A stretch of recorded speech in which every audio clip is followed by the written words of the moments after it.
Eto mga paps, no? Siguradong ma-appreciate ito ng mga uupo sa passenger seat, lalo na yung mga mahilig mag-makeup, mahilig manalamin mga paps, no? Sa mga asawa nyo, girlfriend nyo, eto, the best to mga paps, no? Itatouch nyo lang yan.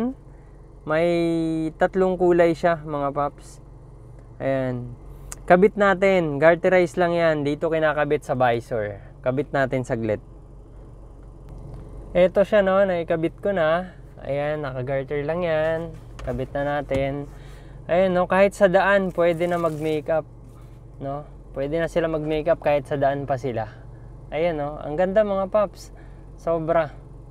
Ayan, no, panigurado ma-appreciate to nila ng mga asawa nyo, girlfriend nyo, kapatid nyo, babae na mahilig manalamin, no?